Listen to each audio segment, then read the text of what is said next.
Hello everyone, welcome to another Metalhead review. On today's video we will be reviewing space strategy game Homeworld Remastered. This version includes both of the original games and their remastered versions. However, I will be focusing on Homeworld 1 Remastered for this review, as it's the only one I've properly played through. Unfortunately, I never played the original Homeworld, but I have played the remastered edition. And spoiler alert, damn, it's great.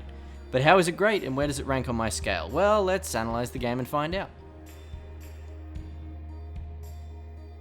The game's quality is top-notch. I can't speak for the original version, but the remastered edition is very well built. I've never witnessed a major crash in the game, nor have I seen any glaring or major bugs. I have seen some pathfinding glitches where ships will randomly stop or move in odd directions, but these are rare and don't really break the game. Of course, being a remaster of an older game, frame rate and performance is exceptional. The game also sports multiplayer, which works exceptionally well. Lag, at least the first few times that I got to play, was not really noticeable, and the games are easy to set up. File size is kept to a very reasonable 9GB, not too large and quite convenient to download, so overall, the quality for Homeworld Remastered is ranked a very solid 8 out of 10.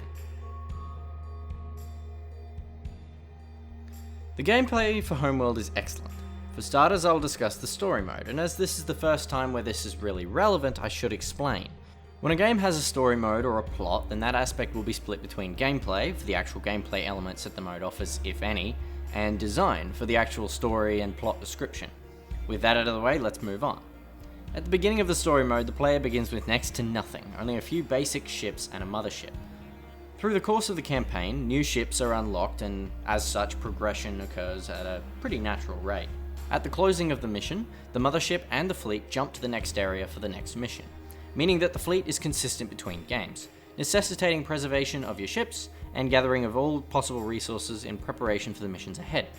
This small addition really makes the story mode special. In addition, the mission design is great, with a total of 15 widely varied mission types with differing objectives that work with the story exceptionally well, at least in the first game. I believe the second game is about the same. The story mode is very challenging, though one gripe I do have is that without giving too much away, the final mission of the first game appears to be impossible.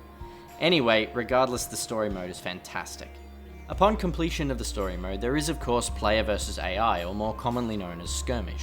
In skirmish, the player begins with a mothership, a carrier, and some resource collectors. The aim is to eliminate all of the enemy's flagships while obviously defending your own. This same mode can also be played in multiplayer with or against other players. In total, there are 4 space races to choose from in Homeworld, each with their own unique aesthetic and play style. It is absolutely necessary to pick a race that works for you and learn how to play them, as not knowing how to play a particular race can be deadly to your skills. The gameplay revolves around researching ships and then building fleets of ships to use in battle. There are a lot of features that make fleet management much easier. These include strike group quick selection, multiple formations for more efficient attacks, and different stances and behavior that can aid your ships in certain situations. If I had to nitpick for complaints, I would say that the control scheme takes some getting used to. Being in 3 dimensions, the controls of Homeworld felt a bit odd that first time I booted it up. As a long-time fan of RTS games, I'd become accustomed to the ways that those games usually work, and so found the controls a little odd. You do, however, get used to them, and it absolutely doesn't detract from the overall game quality. Overall, gameplay is fantastic, an excellent score of 9 out of 10.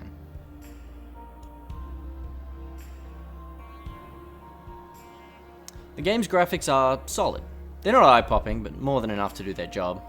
Considering that this is a remaster of a game from 1999, it's pretty impressive. Ship models are all designed well with interesting shapes and differing profiles to differentiate them from the enemy. Special effects are also exceptionally well done, with explosions, weapons fire, thrusters, and mining beams all looking the part. The visuals are very cool, particularly in large conflicts. Sound is also superb.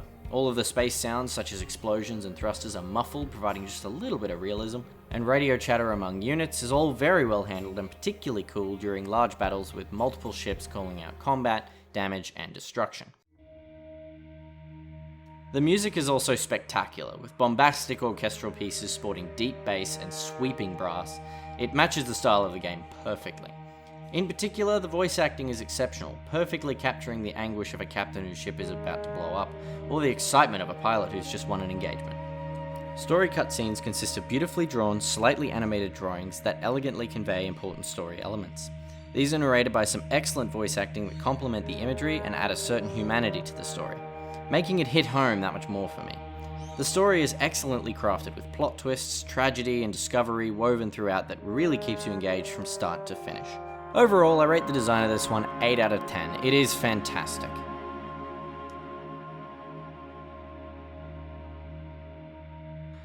I really do love this game. It is any space fan's dream, and for strategy fans, something absolutely worth checking out. I rate the game a very respectable 8 out of 10.